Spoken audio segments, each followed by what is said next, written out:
সবাই কিন্তু আমরা এখানে বাংলাদেশের উপরেই নির্ভর। তারা না আসলে দুটো পয়সা তো ঘরে তো নেওয়া যায় না, বউ বাচ্চাগুলো সবাই আছে। সেই হিসাব করে দেখতে গেলে সত্যি কথা বলতে অর্থনৈতিক অবস্থা খুবই খারাপ। এই বর্ডার অঞ্চলে কয়েক হাজার কয়েক লক্ষ লক্ষ লোক না খেয়ে মারা যাবে। 20,000 লোকের রুটি রুজি ডেলি মার খাচ্ছে তারা। আগে না বুঝিলে বাছা যৌবনের ভরে, পশ্চাতে কাঁদিতে হবে নয়নের ঝরে।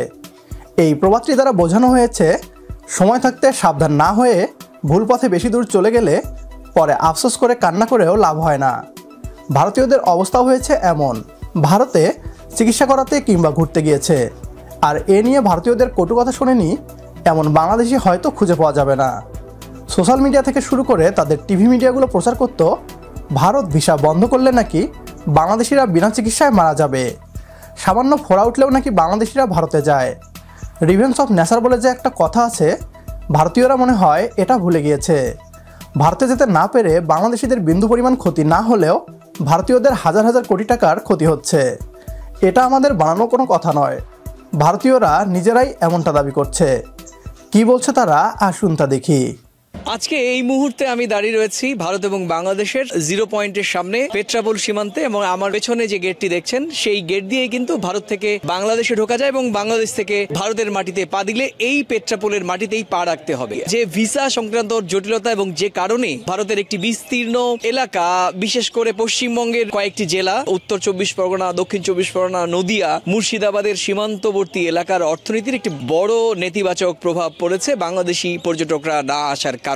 কলকাতা শহরের একটি বড় এলাকা নিউ মার্কেটের অর্থনীতি এখন ধুঁকছে, দার্জিলিং এর অর্থনীতি ধুঁকছে, নদিয়া এবং মুর্শিদাবাদের সীমান্তবর্তী এলাকা ধুঁকছে। আমি সবগুলো জায়গাতেই ঘুরে বেরিয়েছি। আজকে উত্তর 24 পরগনার একেবারে সীমান্ত এলাকা বনগাঁ শহরে একেবারে ভারত বাংলাদেশের জিরো পয়েন্টের সামনে পেট্রাপোলে দাঁড়িয়ে আপনাদেরকে এই ভিডিওতে স্বাগত জানাচ্ছি। বলছেন অনেকেই যে তাদের যে অর্থনৈতিক দুরবস্থা, তাদের পরিবার পরিজন এবং তাদের নিজেরই চলার কিন্তু দায় হয়ে পড়েছে। ইন্ডিয়ার কতটুকু পড়ছে কিনা পশ্চিমবাংলা মানুষের অনেকটাই পড়ছে। কলকাতা, আমাদের এই বনগাঁ, আমাদের এই টোটাল পেট্রাপোল বর্ডারে যত মানুষ আছে, এই যে যত দেখছেন সবাই কিন্তু আমরা এখানে বাংলাদেশের উপরেই নির্ভর। তারা না আসলে দুটো পয়সা তো ঘরে তো নেওয়া যায় না, বউ বাচ্চাগুলো সবাই আছে। সেই হিসাব করে দেখতে গেলে সত্যি কথা বলতে অর্থনৈতিক অবস্থা খুবই খারাপ। স্থানীয় কয়েকজন ব্যবসায়ী তারা বলছেন যে যেহেতু ভারত এবং বাংলাদেশের মধ্যে স্বাভাবিক বাণিজ্যিক যে সম্পর্ক সেটি রয়েছে, তাহলে কেন ভারত সরকার বাংলাদেশি সাধারণ মানুষের জন্য যারা ভারত বিদ্বেষী নন তারা কেন ভিসা পাচ্ছেন না, ভিসা তাদেরকে দেয়া হোক। এই দাবি কিন্তু সীমান্তের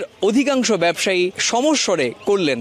বাংলাদেশের কারণে যদি আমাদের দেশের ক্ষতি হয়, আমি নাগরিক হিসেবে আমি চাই না সেই দেশের সাথে সম্পর্ক রাখার দরকার নেই, কারণ আমার দেশ আগে, দেশ সুরক্ষিত থাকবে, আমি সুরক্ষিত থাকবো। কিন্তু ভিসা প্রক্রিয়াটাকে বন্ধ রেখে এক্সপোর্ট ইম্পোর্টটাকে আরো ডেভেলপ করা হচ্ছে। এখানে যে পরিমাণে এক্সপোর্ট আমাদের চলতো তার থেকে বেশি এক্সপোর্ট চলছে এখন। তাহলে এক শ্রেণীর মানুষ রুটি রুজি খাচ্ছে, আর এক শ্রেণীর মানে আপনি তো যাই সংখ্যা বলেন না কেন, কমসে কম পেট্রাপোল চেকপোস্ট বনগাঁ সাব ডিভিশনে মহকুমারের মধ্যে 20,000 লোকের রুটি রুজি ডেলি মার খাচ্ছে তারা। ভিসা যদি ছাড়ে আমাদের ব্যবসা আছে, আর যদি ভিসা যদি না ছাড়ে আমাদের কোনো ব্যবসা নেই। এই বর্ডার অঞ্চলে কয়েক হাজার কয়েক লক্ষ লক্ষ লোক না খেয়ে মারা যাবে। আর যদি ভিসাটা ছাড়ে তাহলে এই মানে হাজার হাজার যে লোক বেকার আছে তাদের অন্তত দুটো ভাত পেটে পড়ে। রাজনীতির খেলা করতে যেই তো আমরা না খেয়ে মরছি।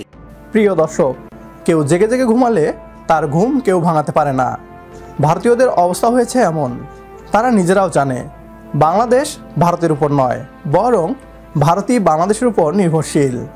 এটা জানার পরেও ভারতীয় মিডিয়াগুলো এই ধ্রুব সত্যটা স্বীকার করে না, উল্টো বাংলাদেশকে নিয়ে নিয়মিত মিথ্যাচার করে। আয় রোজগার বন্ধ হয়ে ভারতীয় ব্যবসায়ীরা নরেন্দ্র মোদীর কাছে দাবি জানাচ্ছে বাংলাদেশিদের ভিসা দেওয়ার জন্য। ভারত ভিসা দিলেও আমরা ভারতে যাব না। দাদাগিরির মনোভাব বাদ দিয়ে ভারত যদি সমমর্যাদার ভিত্তিতে সম্পর্ক স্থাপন করতে চায় তবেই তাদের সাথে সম্পর্ক হবে, নয়তো তাদের সাথে কোনো সম্পর্ক নয়। একমত হলে কমেন্ট বক্সে ইয়েস লিখে জানিয়ে দিন আমাদের, সেই সাথে ভিডিও শেয়ার করে দেখার সুযোগ করে দিন আপনার বন্ধুদের। পরবর্তী ভিডিও দেখার আমন্ত্রণ জানিয়ে বিদায় নিচ্ছি আজ। আল্লাহ হাফেজ।